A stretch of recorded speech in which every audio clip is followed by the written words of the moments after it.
recognizable faces to our guests. You have made a good choice with your time over the course of the next hour. You need to hold on to your seats for this discussion with our special guest. Before we get to that, for those of you that may be new to the Stimson Center, we are an international foreign policy think tank that focuses on some of the most nettlesome and challenging issues to international security, to joint prosperity around the globe.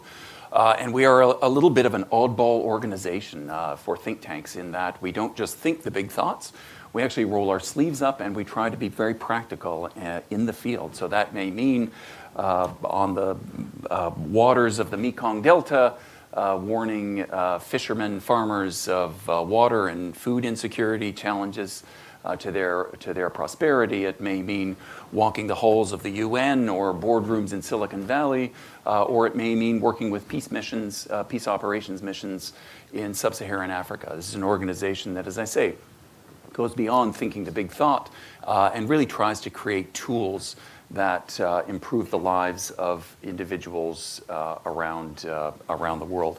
It comes really as no surprise, given that very operational mission, that at some point or other we would have run across this guy in our global mission. Mickey is a familiar face, I know, to most of you that are tuning in. He is the executive director of the Richardson Center. He was born and raised in Israel, served in the IDF before emigrating here to the United States, where he has served in a number of lesser think tanks and also other NGOs across the country. He is, of course, I think, best known for being on the speed dial of every American citizen that travels to complicated parts of the way. He's probably tired of that joke, but it happens to be true. And you will hear some of the really remarkable stories. His business is really extracting Americans that are political prisoners, that are held under suspicious circumstances in some of the most complicated countries around the world. And given the unfortunate state of hostile relations that our country has with so many around the world, unfortunately, business is very good for Mickey, and you're going to hear a little bit about that as well. He's been involved in some of the most high-profile cases: Brittney Griner, Danny Fenster, Otto Warmbier, Trevor Reed, and many, many others that are captured in this book. And you can look, actually, right on the screen, and I encourage you, before you leave, to walk up to that screen and take a picture that will link you to the book. And I encourage you to purchase the book. I get no royalties from this, by the way. But I am very appreciative Yeah, as my publisher. I only get Mickey's appreciation, which is meaningless to me. But really is. It reads like a Tom Clancy novel, and you will see why when he begins to tell some of the stories that he has been involved in. Mickey, two last things. Welcome to the Stimson Center, thank you for all you do for Americans around the world. We're so grateful to you.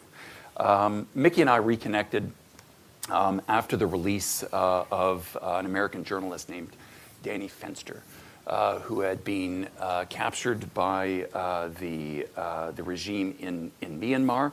The adrenaline was still pumping after that. You had just arrived back in Washington. And so I want to start with that story, Mickey, because to me it really best encapsulates the work involved in not just kind of identifying candidates for potential extraction, but all of the work that is entailed on the front end and the back end in bringing American hostage home. So can you tell us the story about Danny? Yeah, I thank you, Brian, and thank you all for coming here. And the story of Danny Fenster is actually a pretty good one in describing so many of the elements of what we do.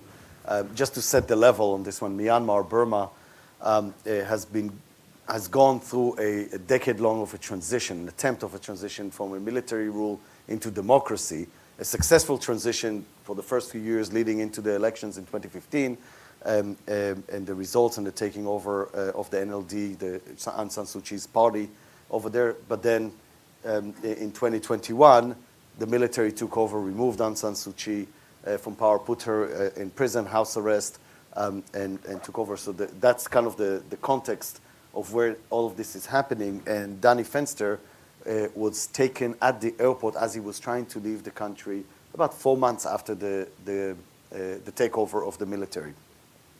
And the circumstances of how he was taken were kind of, it sounds, or it appears to be a security person or passport officers who just saw a white guy trying to leave the country and said, let me just hold him back for a little bit to see whether my boss wants to do anything with it. And once they Googled him, they figured out that he used to work as an editor in a publication that was absolutely legal before the coup, but became illegal after the coup, even though he was not working there at that time.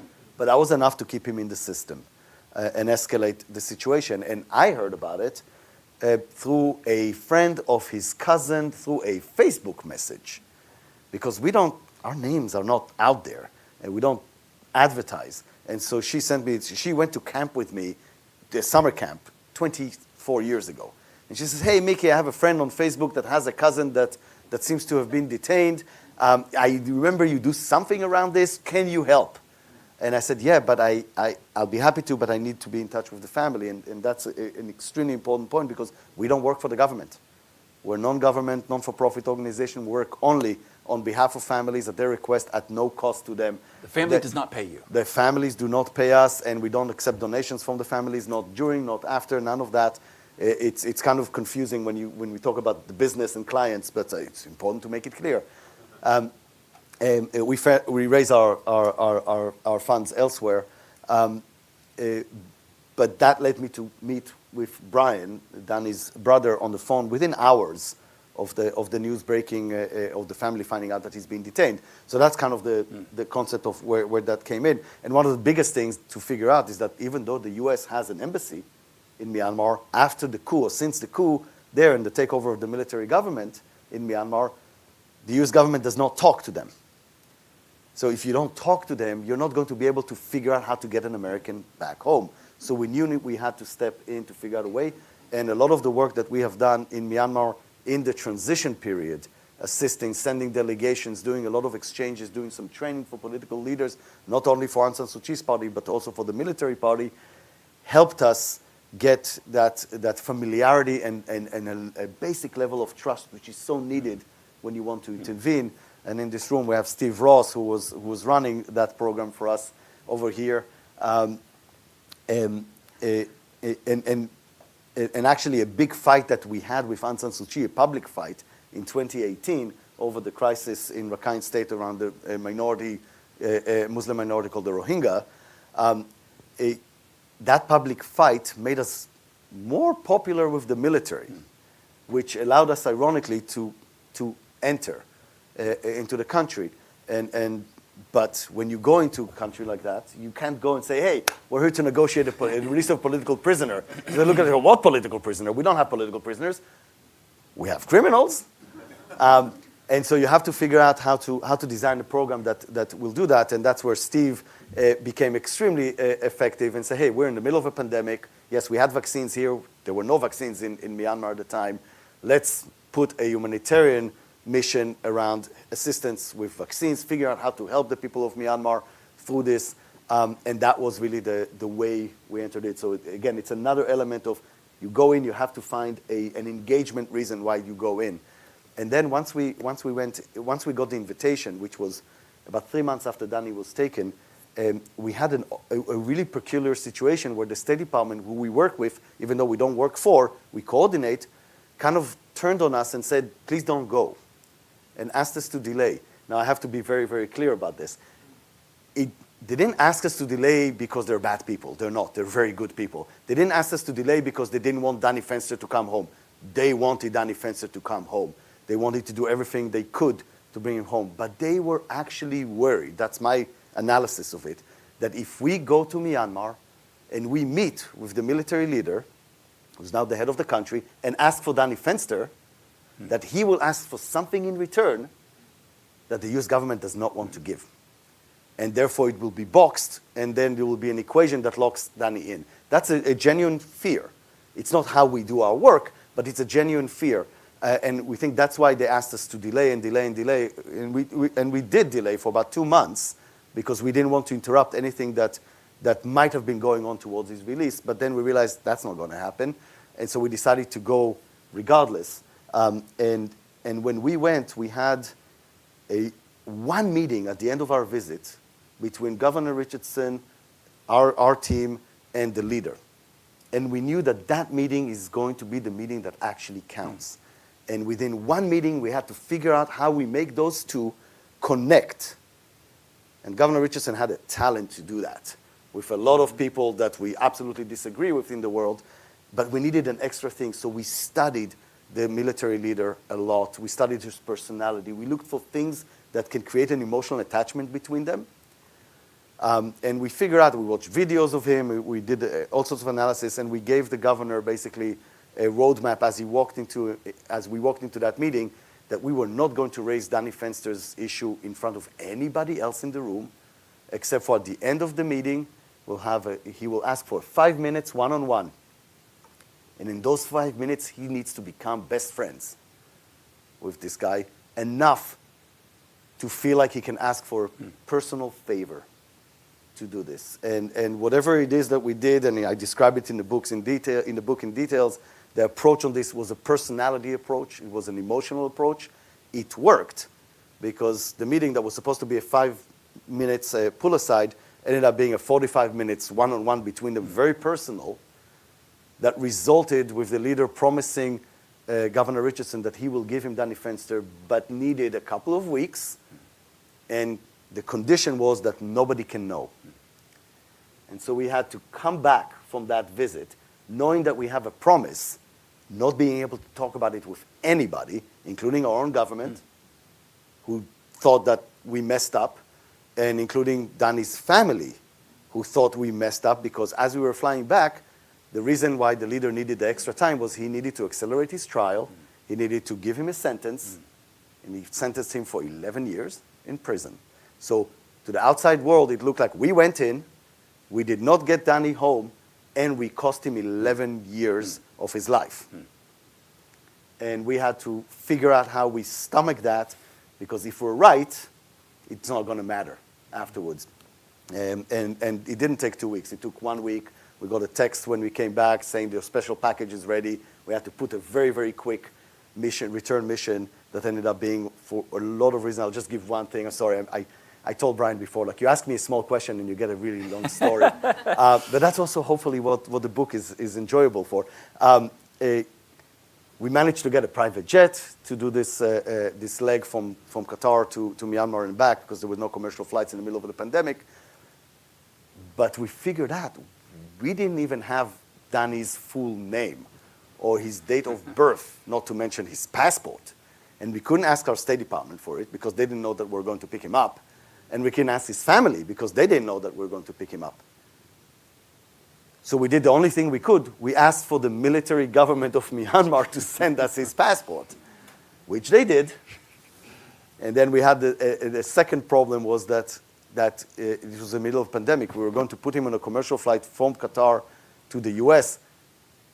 Danny was definitely not vaccinated. We had no idea if he was sick. And he needed a PCR test, not a Myanmar test, a PCR test that would be acceptable by an American airline. We don't have the facility to do it. And so we ended up relying on our Qatari partners to provide us an ambulance on the tarmac in those 4 hours window that we had with him in order to test him and give us the PCR test that would allow him to go on the flight before we missed that window. And then the last part of it was kind of funny. The owner of that jet, it was a Lebanese owner of a jet. That's the only jet we could find in a short time that will be willing to do it. And he looked at the manifest, and he saw 4 people going in, 5 people coming out. And he asked the operator, who is that 5th person? And the operator, it's this prisoner they're rescuing. He thought we're going with his plane, guns blazing, to a rescue. And he said, guys, you have to provide me a signed letter from the Department of State that this is legitimate. It's like, we can't give you that because the State Department doesn't know that we're going. But I signed an affidavit to say that guns are not involved in this, and we promised him that we will provide release papers in English before we board the prisoner. And thank God he agreed, and we ended up having, it's ironic in a way, but it's the real life, you can't make it up, a Lebanese plane with a Lebanese crew carrying a former Israeli Defense Forces officer to rescue a Jewish journalist from an anti-Muslim government. And he's home, yeah. Mickey, you mentioned the U.S. government. So you also mentioned you work for the families. You do not work for the U.S. government. Correct. But you have to coordinate with the U.S. government. Absolutely. And so talk a little bit about what that relationship looks like. And Yep. why don't we just leave this to the U.S. government? Shouldn't we just leave this all to the U.S. government? Why do we need you? Yeah, well, first of all, I wish we didn't need us. We have, let me give an example to make it tangible of why this is needed. Let's imagine we're looking at now, we have a bunch of American prisoners in Russia. We have all sorts of other tensions with Russia. And let's say the Americans and the Russians decide, okay, we're going to meet together, we're going to talk just about the prisoners, we're going to figure out how to do this. We have 5 diplomats from the US, 5 diplomats from Russia meeting in a third country and sitting together. Before even the first sentence is said, the weight of the war in Ukraine, the weight of nuclear instability, the weight of world order, all of the vast policy, bilateral policy issues that we have with them weighs on the shoulders of everybody. And they're diplomats. If they hear something that is antagonist, they need to protest, they need to do so. Like there's certain suits and flags that we wear in this that prevents us from any way, no matter what the intention is, from keeping the conversation insulated into this issue. When we step in, on behalf of a family, in this case, the Russians can talk to me about Ukraine as much as I have no authority whatsoever. And also, I'm not a diplomat, so I don't need to get offended by something that they blame me for. I can let it roll, and we can keep the issue insulated and refine and define a pathway of what it looks like to bring somebody home that will be acceptable for them. Then we need to sell it to our own government.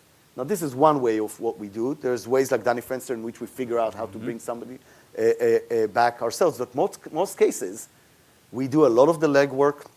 We experiment with ideas. We figure out what the pathways are. And then we need to make sure that our government really wants it. So that means that we're negotiating not only with the captors, we're negotiating also with our own government at times. Which is the Brittney Griner example. Which is the Brittney Griner and Trevor Reed's examples of this, and many others, and Chiu Wang and Michael White during the Trump administration, etc. So our relationship with the government is one that we need to spend as much time investing in it as we do with captors, not because they're equal in terms of the intentions, but because at the end of the day, and that's one of the things that I hope is you will get if you read the book, it sounds like a book about foreign policy and national interests. It's not. It's about people. And it's about relationships. It's about emotional intelligence. It's about investing in the people. And trust me, I don't always get it right. I fail a lot, and I failed in the last few years, specifically with our own government. Because there's things that you take for granted and expectations from your own friends and colleagues that are in the government that I shouldn't have taken for granted. They also deserve that same appreciation, the same understanding that we deploy, and empathy that we deploy to others. At the best scenario of this, we have a maturity of a personal relationship with individuals in the White House, in the State Department, the Department of Justice, everywhere that is involved in something like that, to know and to trust that our intentions are the same, to bring Americans home, even if we disagree in the pathways to do it. And those disagreements sometimes become public. Sometimes they seem to look public, but they're not really. It's more of understanding that we have different roles, and we coordinate a little bit more. And sometimes they're very collaborative. So Danny was an example in which it was not collaborative at all until the end. Then we kind of reconciled and figured out what everybody was trying to do on this. But there are other cases in which it's like Venezuela is one of the cases it's not included in the book, but we collaborated very well with the American administration on this, because at the end of the day, they're the ones that need to do, they have what the captors want. And unless they are on board, ain't going to happen. So let me try to provoke you here. Yes. With this criticism that, and this happens, this is a critique, I think, of even the U.S. government when it acts alone in cases, and I've heard this criticism of the Richardson Center Absolutely, as well, yeah. that while these negotiations to free individual Americans is a great thing for the captive, obviously, and for the captive's family, but what you're doing, Mickey, is just creating an incentive for other regimes to grab Americans in order to, extract something from the United States. Yeah, and that is a criticism that, of course, we hear a lot. It also resonates. I have to say, it makes sense. Oh my God, you're helping those captors get what they want out of the kidnapping. Therefore, you're incentivizing them to taking more. Emotionally, it resonates very well. It makes sense. Where I push back on this, and again, by the way, there is no. Everybody should understand. Our world, this work, just like the rest of our world, there isn't the right silver bullet value-based answer. We're talking about compromising on values constantly. We're talking about competing values and morals, and we have debates and internal conversations about what is right, what is wrong in each case, a lot of it, but it's a struggle. But here's where that criticism to me fails and where I attack it back. 2 levels. First one, I believe it is, sorry it comes out strong, intellectually lazy. And second, it's morally bankrupt. And I'll explain why. Intellectually lazy because if you actually spend time looking at data, at research on this, and there isn't much research, so I can't say that it's comprehensive, but the research that does exist, one of them is Rand Corporation, Brian Jenkins, who's a 50 years experience of counterterrorism, has done a fantastic research around this. He's a mentor of mine, I love him. The data shows complete ambiguity between the ways and the times in which deals are conducted to bring back Americans and the number of Americans that are taking after. Complete ambiguity. Doesn't mean that it helps, doesn't mean that it doesn't help, but just the data doesn't show it. I can add to that that if I look at the cases of Russia and Venezuela, I can argue, can create an opposite narrative. Before there was Evan Gershowitz, there was Brittney Griner. Before there was Brittney Griner, there was Trevor Reed. Before there was Trevor Reed, there was Paul Whelan. And when the Russians took Paul Whelan, they wanted a deal. How do I know? Because we talked to them, we negotiated, we passed it. That was the Trump administration. They didn't go for it at the time. Not because Trump didn't want to bring Americans, but because it didn't fit. It looked like he was giving something in return. He didn't want that. But when the Russians realized that the Americans are not negotiating over Paul Whelan, they took Trevor Reed. And when we didn't negotiate over Trevor Reed, even though they wanted to, how do I know? Because again, they worked with us on this. They took Brittney Griner. And guess what? We were negotiating.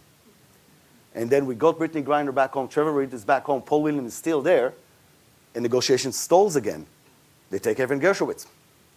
So I can argue that actually the lack of negotiations can also be attributed to taking and risking more Americans. Same goes in Venezuela with Citgo 6, and then it built up over the years. Now we have no Americans anymore in Venezuela, thank God.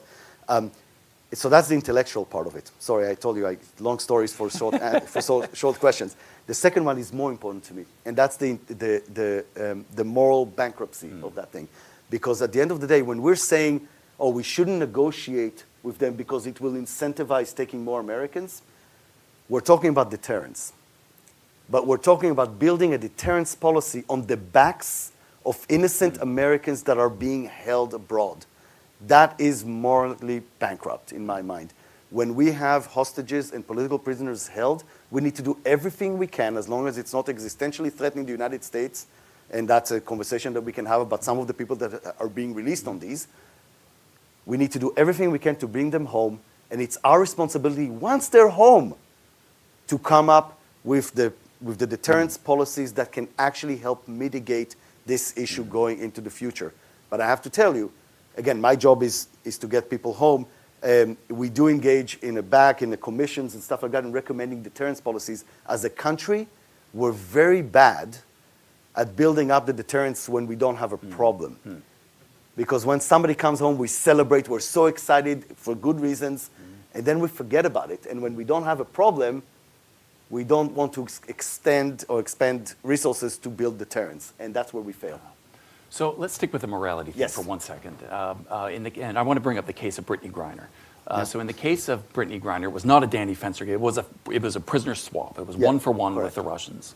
And they did not release they released Brittney Griner, a WNBA star. We did not release a Russian hockey star, we released Victor Bout, who is the Merchant of Death. This is a bad dude. Yep. How do we square, how do you square, how does the Richardson Center kind of square on that, on the moral plane, Mickey?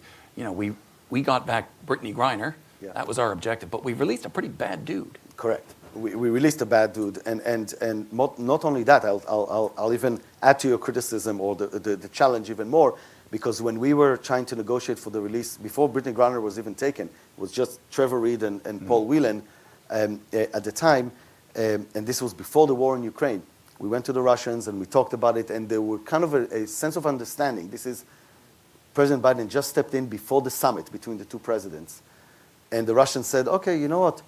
We can figure out a way in which, again, it's not an exchange, but it's a reciprocal gestures of humanitarian release of, if you release Konstantin Yaroshenko, which is a Russian drug pilot that was held in Connecticut that ended up being released for Trevor Reed, we will give you Trevor Reed and Paul Whelan in return for Konstantin Yaroshenko and Victor Bout. And our response to that was we laughed. And the Russians looked at us like, why are you laughing? And we said, look, guys, give us something we can win with. Give us something. Victor Bout, I can take it to the White House. I'm not going to be able to convince the White House. Give us somebody else that we can win with. And the Russians, at that point, had another name. Roman Zelensky, who's sitting, serving 27 years in prison in North Carolina for credit fraud. Bad guy, stole millions of dollars from Americans, hundreds of millions of dollars from Americans. 27 years, you can figure out. His father is also a Duma member in Russia. And he himself, Roman, is suffering from health issues. There's a grounds for this. That was something I felt like I could win with. Why am I saying that? Because we tried to do that. This was in the early Biden administration. We couldn't get them to agree to that. So we failed on that one. And once the war in Ukraine started, and we went back to the Russians, and at that point we went to Russia in the eve of the war. We were there when the war started in the Red Square. That's when we were negotiating again. That was end of February. Brittney Griner was already taken for a week. We didn't know, because the family didn't tell us and the White House didn't tell us. So we thought it was only Paul Whelan and Trevor Reed. We were negotiating there, and then the Russians came back to us. It's like, yeah, it's not Zelensky anymore. It's back to Bout. And here's something that is so important for me to express in this. I've been doing it for 18 years. There's a lot that I don't know. Definitely part of what the governments do that I don't claim to know. But there's two cardinal truths that I've learned about this. Number one, the deals never get better over time. They never get better over time. We tell ourselves stories. We create narratives, spins, whatever it is. They never get better over time. That's number one. Number two, time is the worst for the prisoners and the hostages. Now, we all know that now for a fact because of the hostages in Gaza. But it was true about Russia. It was true about Venezuela. Trevor Reed, by the time he came back, he was coughing blood in a Russian prison. We thought it was active tuberculosis infection, which is treatable here, but not in Russia in a prison in the middle of a pandemic. That might be deadly.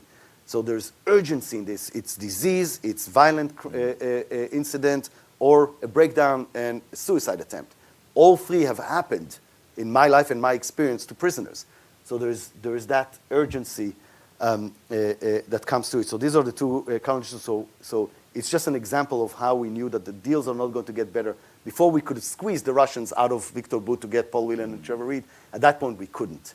And that's when we came into that. That's in our own moral conversations, saying, okay, we could have gotten without Bout, but now we can't. And we had to face reality, just like we're facing now in Gaza. Like, there's no better deal than what is on the table.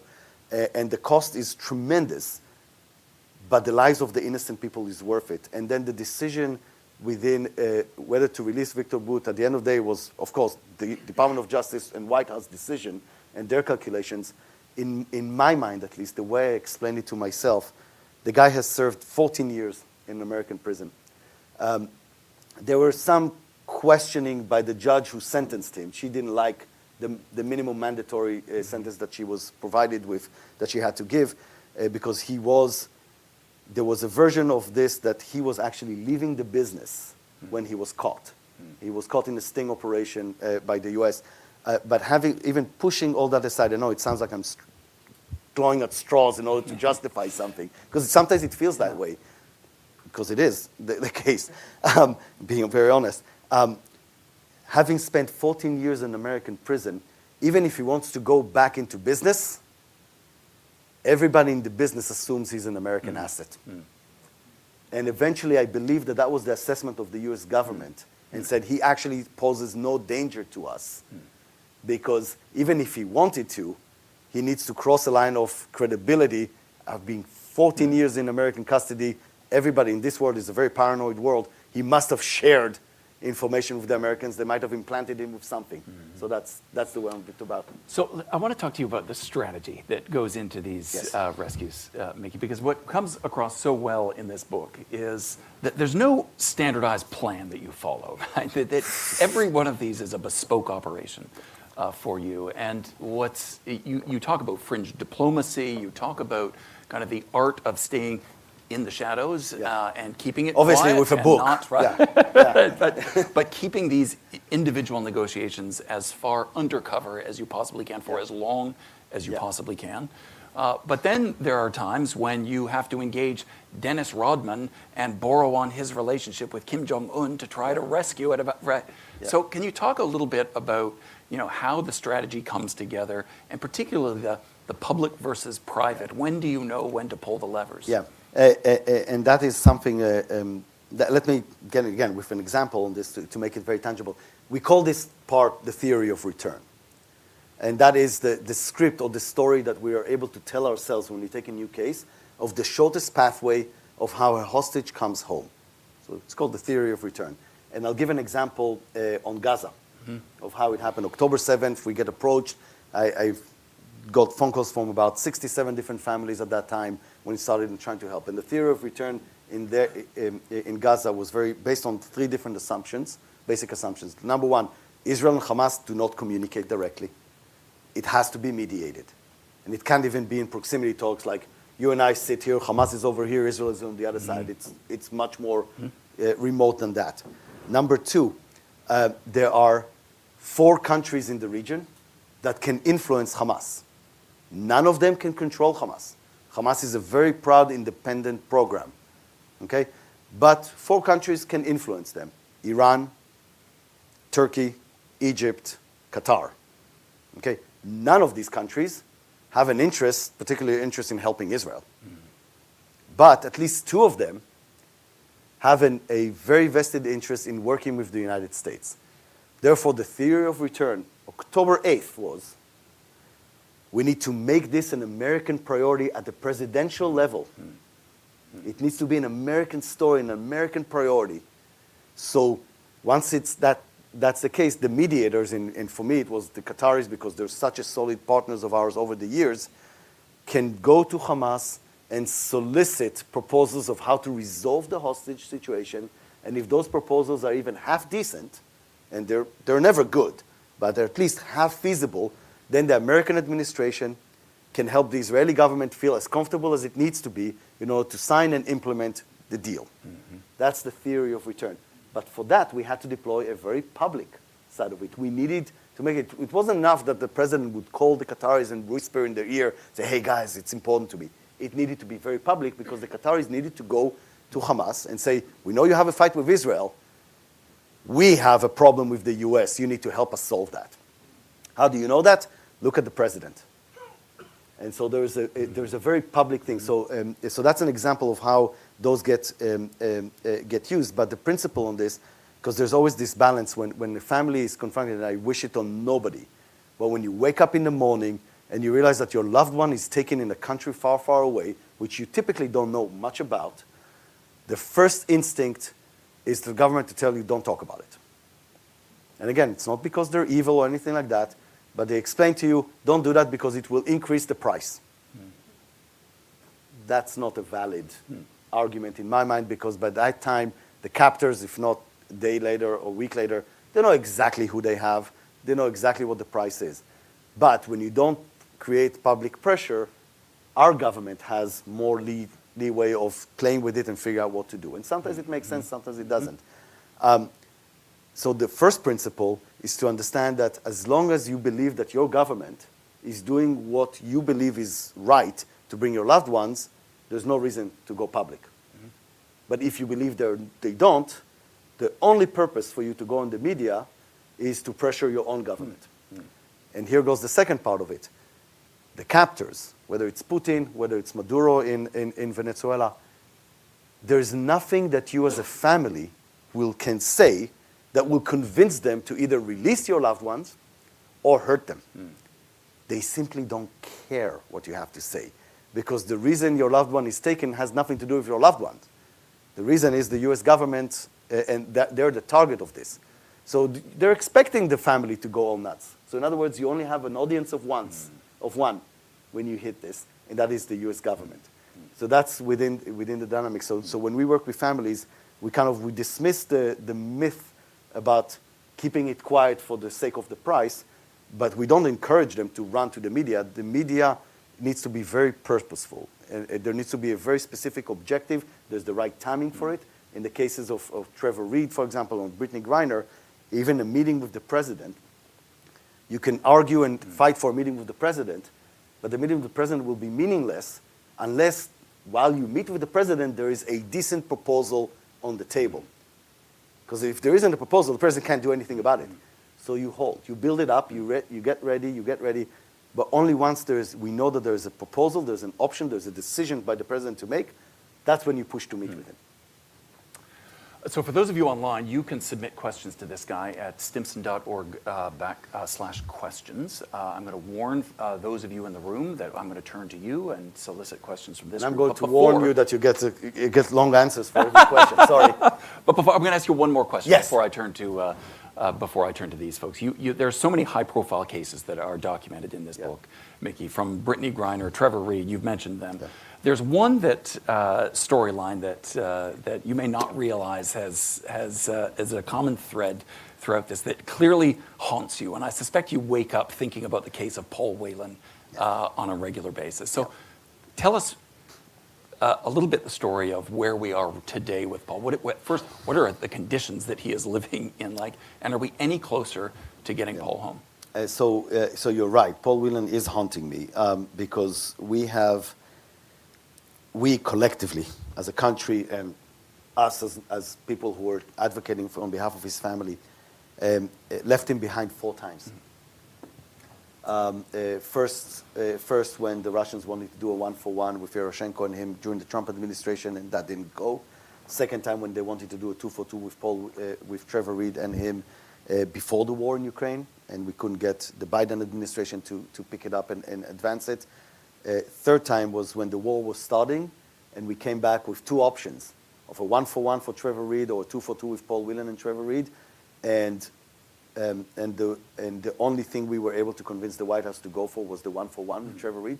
Paul was left for the third time, and then of course with Brittney Griner, when we came back from Russia in September before the Griner deal release, the Russians also offered us a 2-for-2 or 1-for-1, and we refused. We told them at that point, we're not taking a 1-for-1 option back to the White House because we can't let that happen again.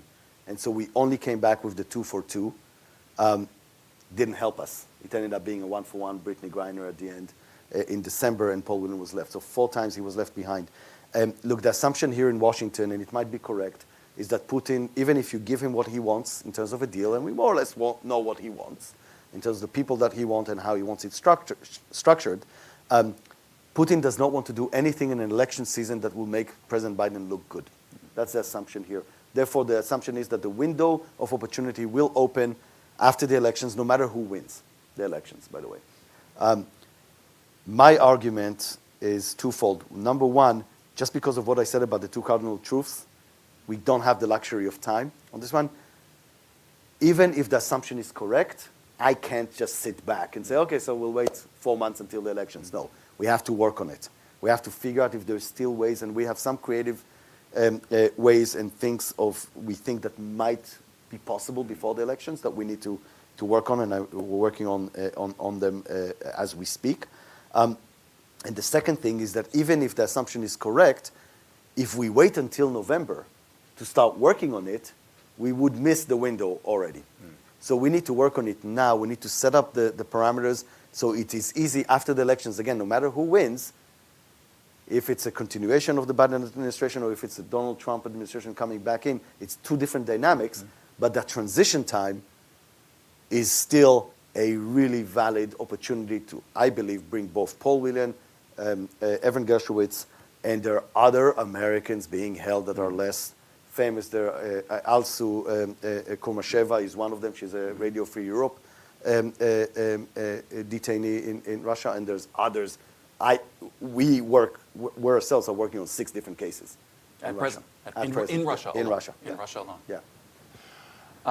Let's take some questions here from the audience. We're going to start up at the front here with my colleague, Barbara Slavin. If you would just identify yourself and where you are from and ask a question rather than make a statement, I think Mickey would be very grateful. Barbara. I shall do that. Barbara Slavin, Distinguished Fellow at the Stimson Center. I will just say long-time admirer of Bill Richardson, who I knew and adored. I can feel him slapping me like that. He knows it.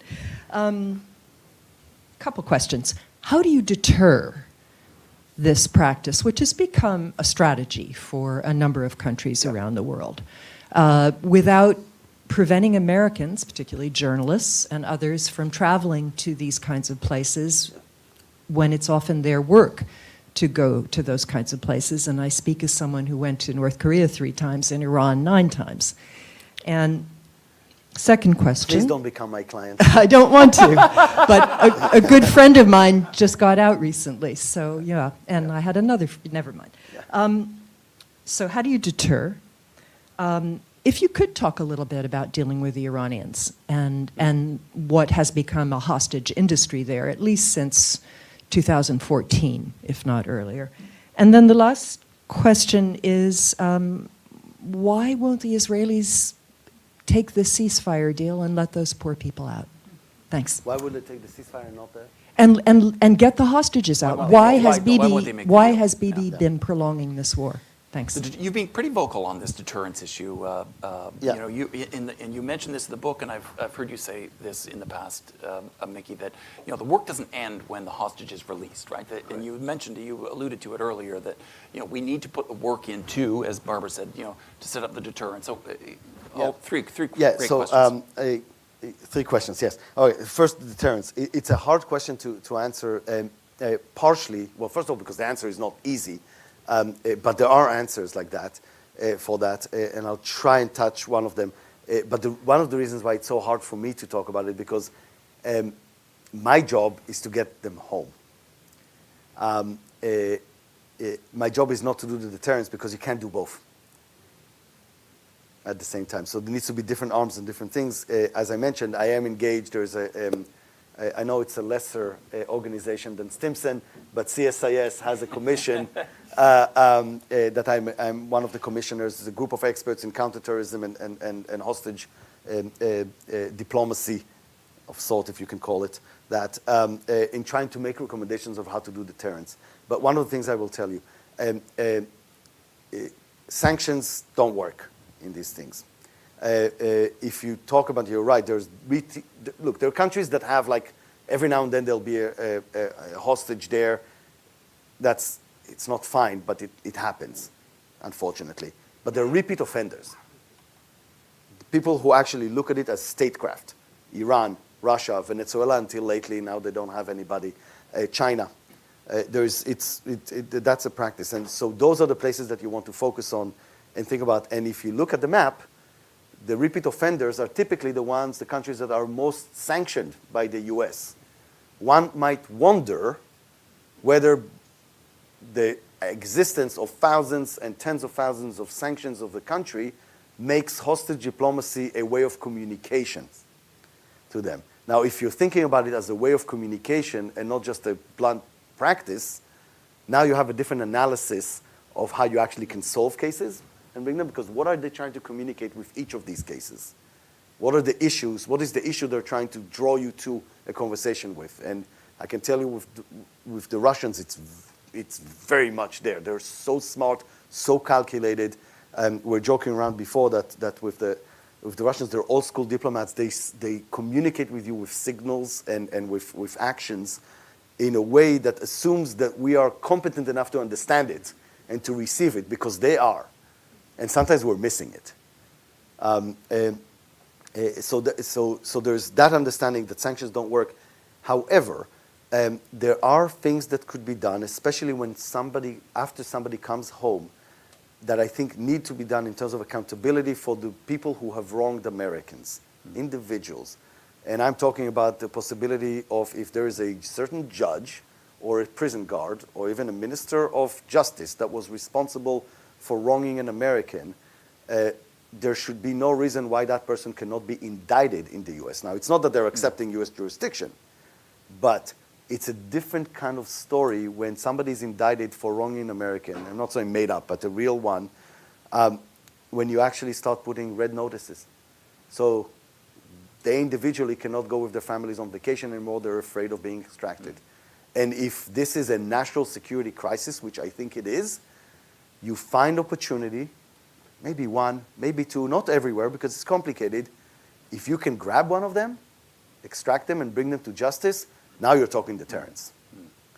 But it's high risk, and it means it has to rise to a level of national security crisis, which again, this administration identified it as such. So I think these are some of the measures. There's many others that's been done. So that's on the deterrence. I hope it was good enough to give a nugget there on what is possible, but there's enough people with experience in this country to come up with these. And by the way, there's a positive deterrence, which I am a big fan of, is when every time you do a deal to bring somebody home, you accompany it as one of the conditions is in a bilateral procedure of how to prevent these from happening going forward. So you actually incorporate it into the deal. It's not going to stop things, but it might be a way of just putting a little bit of a dent in it. The Iranians, it's fascinating to me being Israeli and being former officer in the IDF and the level of communications that I have with the Iranians on a very personal level and trying to deal with bringing back people. This has been a practice in Iran for a long, long time. And sometimes it's American, sometimes it's dual citizens, so there are Americans, Iranians, as we saw in the last return. It's always extremely complicated. The Iranians always want to feel like they're coming as equals into the negotiations. It's such an important principle for them in this, and being treated in respect from that matter. Before we did the Chiu Wang and Michael White release from Iran during the Trump administration, it was the Iranian regime that came out, the foreign minister came out with this idea of a global exchange. And the reason for the global exchange, because there were several Americans held in Iran, but there were more Iranians held elsewhere in the world that they wanted out, so they wanted to do it in a global way. Of course, that was a non-starter for a Trump administration, not because he didn't want the Americans home, but because that concept of dealing and giving that price publicly was not something he was going to go for. So we had to break it down and say, hey, let's start one by one. And so we did Chiu Wang first, and we figure out how to do it with the Trump administration on this.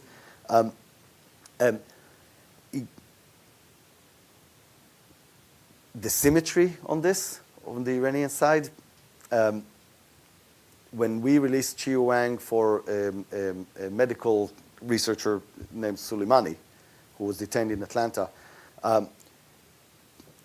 it was, academic for academic. That was the kind of the principle behind it. But Soleimani here, he was not Victor Bout. He was a researcher that was coming to the United States with a valid visa. His visa was invoked while he was on a plane on the way here by the president, and therefore he landed and was arrested because he didn't have a valid visa.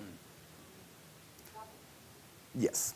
So one of the things that is important here, maybe I should have talked about it before, unfortunately for us, the world is more complicated than good and evil. And our enemies are not all evil. Even the people who are responsible for terrible things, they don't wake up in the morning saying, I'm evil, let's see what evil I can do today. There's a certain narrative, there's a certain way that they see their role in the world that explains why they do what they do. And we can spend time empathizing with that without justifying it, without absolving them of that responsibility. But it's important to get that, because the same way, we're also not all good. We play in that game really complicated ways. An example of that, Alex Saab, who was released in return for all the Americans that were in Venezuela.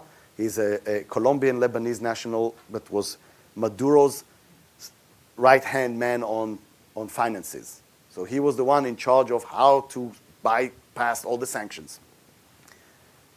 He never set foot in the United States. We got Cape Verde to detain him when his plane landed there to refuel. And then after a year and a half of a legal struggle between the court in Cape Verde and ECOWAS court in West Africa, we're able to extradite him here based on 9 indictments in the United States. 8 of them were dropped while he was on a plane on the way back. So we didn't take him because he wronged Americans. We took him because of what was in his head. The Venezuelans looked at it and said, guys, you're doing hostage diplomacy. You took him hostage. And somebody can argue that there's something in it. I mean, it's not that Alex Saab is a good guy. He stole a lot of money that went to humanitarian work for Venezuelans.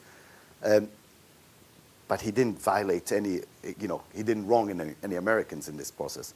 I don't know. I'm going to. No. I'm going to make you pause though on the Barbara. I have She's a trained journalist, and she outsmarts us every time, Barbara, by merving 3 questions. We're going to get to that. Yeah, okay, sorry. But I want to just collect maybe 1 or 2 other questions down here at the front, ma'am.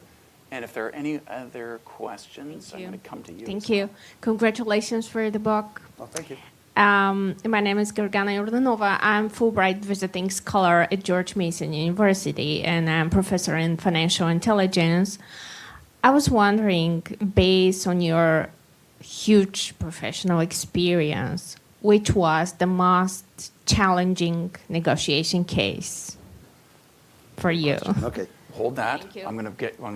That helps me. I'm It going gets to me back test to you. I'm Barbara. going to test you. I'm going to test you. Right back. If you just hold your hand up there. Yeah. Thank you. Hello, my name is Byron Chan. I work with the Political Violence Lab, International Relations Research Institute. And how do you think the presence of active conflict in a country shifts the negotiation strategy you approach it with? Yeah. Thank All you. right.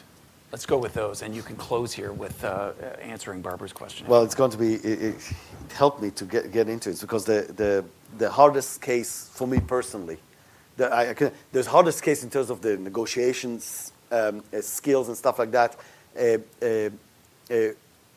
But the hardest case for me personally has been Gaza since October 7th for several reasons.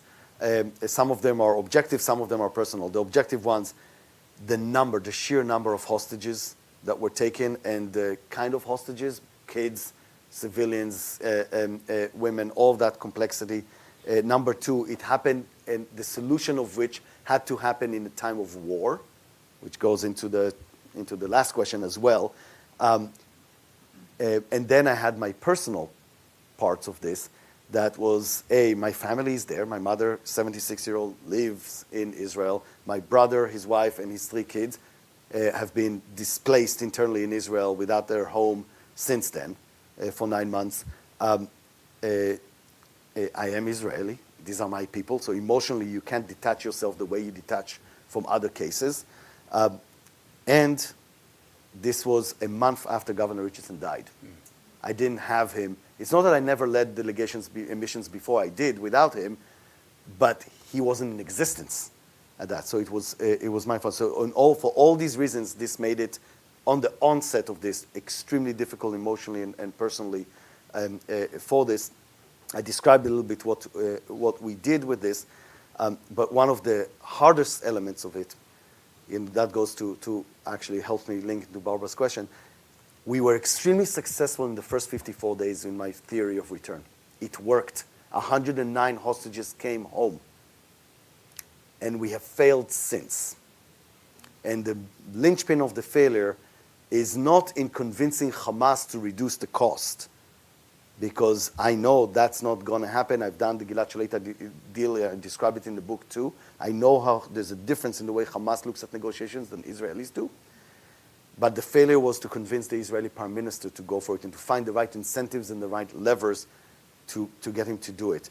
And being Israeli myself, it tears my heart every day at how I'm failing these families because I can't come up with the one thing that will change Bibi's mind on this. And Barbara, the reason why I think it does, and put it very simply, and I'm saying it with a lot of sadness, the Israeli Prime Minister believes that as long as there's hostages, there's justification for the war. As long as there is a war, there's no elections in Israel. And currently, he electorally is not electable in Israel, but he thinks he can recover. And he can recover if he does a press conference here with Brian and he puts Sinwar's head on the table. He thinks that's how he recovers. Two problems with that for me personally. One, to get to Sinwar's head, you go through the bodies of every single hostage. And number two, even that's not going to recover him in the polls, because that's not the reason why the Israelis don't like him right now. But he's locked in this. So we need to figure out another method, another lever of how to do it. One of the things in my mind, and I'm trying to advocate for that as much as I can because I think it's doable, after 9 months of President Biden trying really hard to get a deal for the rest of the hostages and not being able to convince Bibi Netanyahu to get into it, I should say, by the way, because it is public, the supreme responsibility for the fact that we have hostages is Hamas. They took them to, I have to say it because people then accuse me of being Hamas sympathizer, which I'm not. After 9 months of trying and failing and getting the rest of them back home, President Biden has a responsibility and an opportunity to get a deal, a humanitarian indirect deal that will bring back the Americans. Not to spite Israel, not to spite Bibi, but actually to prove that it's possible. And in my book, the biggest leverage we can have to force Bibi into the deal. Because that's something that will be very hard for Bibi to digest for his public, that the American president brought Israeli hostages back home, because the Americans are also Israelis, brought home without him.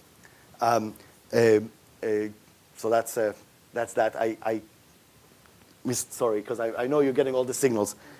I'm getting the signals, but go, please, you want to? Just very quickly, because I don't know that I have a fantastic answer for you on the active conflict and how it implements it. Again, from the example of Gaza, and that you can see how it makes things much more complicated, because one side, in this case the Israelis, for example, believe that the military pressure is going to decrease the price of the hostage deal, which it does not. And it does not because it miscalculates the way Hamas looks at it. In fact, it does the opposite. The more pieces of Gaza that the IDF took, the more actions will be required by Hamas of Israel in order to get to the hostage deal. So we actually increase the price when we're looking just at the transaction. So that's just one of those examples of the dynamics. Mickey, before we close, I'm going to encourage people to please get buy the online book and buy this book. Please buy the book. It's such a great read. But I want to ask you one final exit question. Irrespective of one's political persuasion in this country, Bill Richardson was by any measure a great American and a unique American to be. The guy you call Gov was your mentor and your partner in crime for this. Can this mission continue without him? What happens now? What becomes of First of Mickey all, Bergman? I think the most accurate description that I have of Governor Richardson, who I worked with for 17 years, is that he was my 6-year-old father. Because he was definitely a father figure for me. There's no doubt. My dad passed away. Richardson met him. He passed away about 14 years ago. So he was a father figure for me, but he was at the same time this juvenile 6-year-old that I had to deal with in my life. I loved him dearly for all this. Steve is laughing because he knows this is an accurate description of him. The mission continues. Now, the Richardson Center itself is in the process of closing up. It will close up in the end of the year. We just have some grant obligations that we need to do. But during the pandemic, especially when we couldn't have the commercial flights available to us, an American businessman named Steve Menzies stepped in. And he lent us his plane to do some of those missions. His condition was that he's joining us in them as well. And Steve is a fantastic guy. And one of the things in this kind of work, for those of you who ever went to a driving range to play golf and hit one time and connected the ball and you heard that click and it flew out there, and now for the rest of your life you're chasing that hit. That's what happens in this business. That's what happened to me the first time I went with Richardson, and I chased that for the rest of my life. That's what happened, I think, to Steve too. You get hooked by the fact that you helped somebody. It's not impacting millions of people. It's not impacting thousands of people. but the impact on the individual families that you get to know is completely addictive. And so when the governor passed away, Steve and I actually at the governor's funeral, he got together and said, Mickey, I have the resources. Now, how do we build it? We can't replace Governor Richardson, but how do we build this and make it even better? And we've established global reach. You can find us online, reach.global.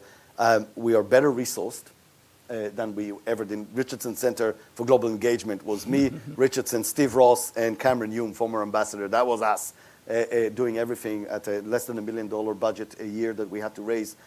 We now have better resources, we have better capacities, but instead of replacing Governor Richardson, because there is no replacement, we have built an advisory board. It's a collection of people, bipartisan, former political leaders, former diplomats, some business people who are willing to lend themselves. We do the staff, but if they're relevant to a single country, we call on them and they come and help us and play the Richardson role within that. And so this is in the making. We've had already some good successes, including the return of Americans from Venezuela, the work in Gaza and elsewhere, but the work continues. Global Reach is the organization. Correct. In the Shadows is the book. Yep. Mickey Bergman, thanks for doing this.